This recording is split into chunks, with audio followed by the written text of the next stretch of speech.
Well, I think the most obvious things in terms of my duties are, first of all, to select the music for the programs and also to find the musicians to perform. And that's quite a task. But beyond that, I think the overriding issue is how to create a program.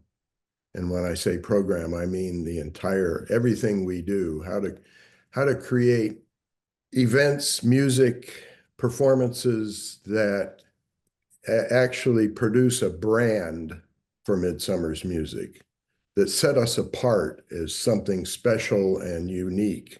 And I think we've worked hard over the last 30 some years to do that, to refine it, and to make it something very appealing to our audience. And I think that goes with the sort of subtitle that we use sometimes for Midsummer's Music. It's not just a concert, it's an experience. And we work hard at producing that experience.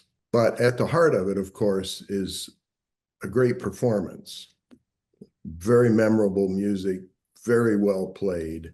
And that was something that existed right at the very beginning. We knew that we wanted to have superb talent, and we knew that we wanted to do programming that would be meaningful to the audience, that would make an impact. But over the course of the years, we've refined that because we've learned a great deal. We've seen how audiences respond and what our programs mean to them, and that's been very helpful and quite a learning experience.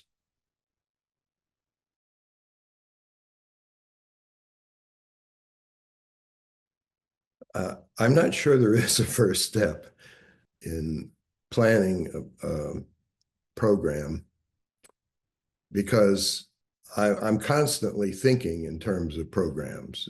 It's a never-ending process. Even when I'm working on one year, I may be somehow find something that wouldn't fit into that season, but I make a note of it for a future season. Ideas float in and out from everywhere.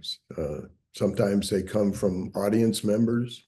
Sometimes they come from musicians in the group. A lot of times they come from working on a particular season, and I may locate a piece, come up with a piece that I think is just right for that season. But I find in the course of researching that work, other similar works, or maybe by the same composer, or maybe a similar work by another composer of the same period.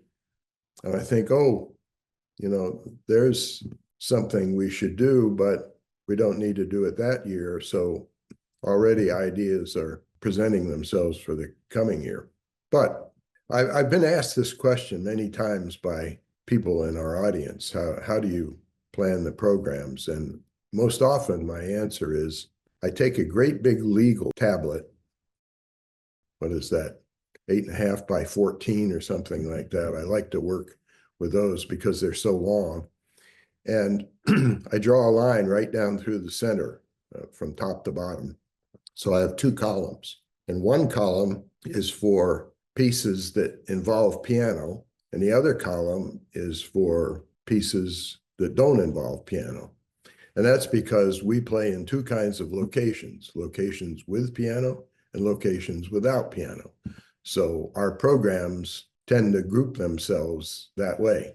So when I get an idea, I just put it down in the appropriate column, and eventually those columns get pretty long.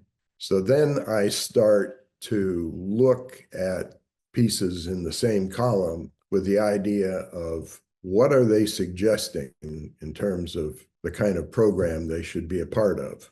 I kind of ask them to talk to me. And there's no set idea of what a program should be like, but I like connections. I like there to be some, maybe it's there needs to be contrast too. They shouldn't all be the same, but it I find that one of the most enjoyable things is to figure out how to put these pieces together into a program that I hope the audience thinks has some coherence to it, that it makes sense, that there's a progression through the program that leads from the beginning to the end. And I think it's probably a little bit like creating a really nice meal. You know, you want variety, but you want things that complement one another. And so I think that's the process I go through.